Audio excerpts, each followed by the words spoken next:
Hello everybody, my name is Albert and today I'm going to show you how to protect yourself from highly infectious respiratory illnesses using common and affordable household objects to make a mask. The objects that you will need are as follows. A small bag of chips. You can use whatever kind you like. I'm using Cool Ranch Doritos. Them's yummy. A sharp pair of scissors. Now, if you're worried about cutting yourself, be sure to check out my previous video, how to use scissors without cutting yourself. A ball of twine or string. A 3-hole punch.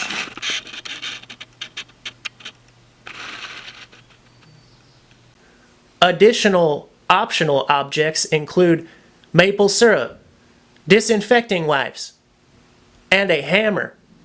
You will need these objects if you plan on adding a filter to your mask. Now, the first thing you're going to want to do is open your chips. Now, you can use the scissors in order to do that if you'd like, or if you've seen my previous video, the dangers of using scissors, you know that I prefer to use a rusty handsaw to open my chips. So I'm going to get that going right here.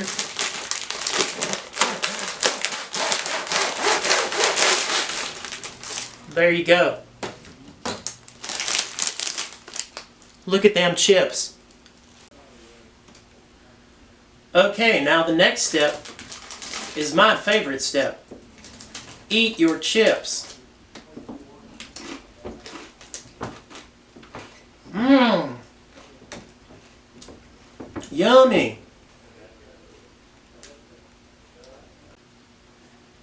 Now that you've eaten your chips, it's time to make your mask. You can use the handsaw in order to cut out your mask, or now would be a good time to use the hand scissors.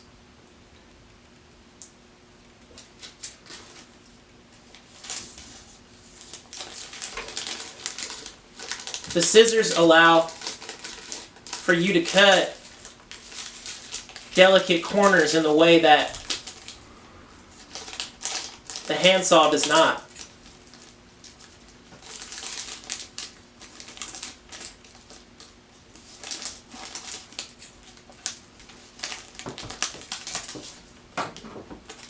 Voila!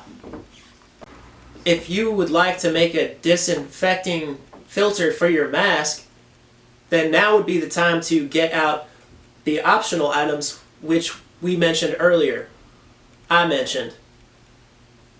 Now go ahead and flatten out the surface of your mask. Don't be too rough. And then you're going to take your maple syrup, or whatever adhesive you prefer. I like maple syrup because it smells good. Don't be afraid to use the fake stuff. Go ahead and pour a little bit of that on your mask.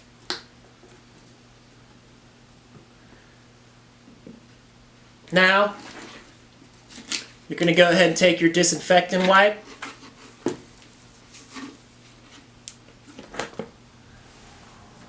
And while that syrup's nice and sticky, you're going to put that disinfecting wipe on there.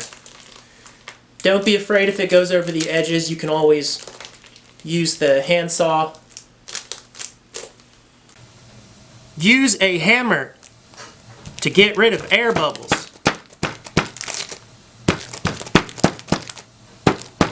Now take your 3-hole punch and align with your mask.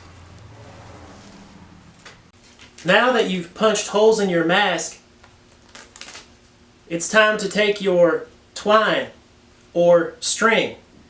Now a good way to measure out the length for your mask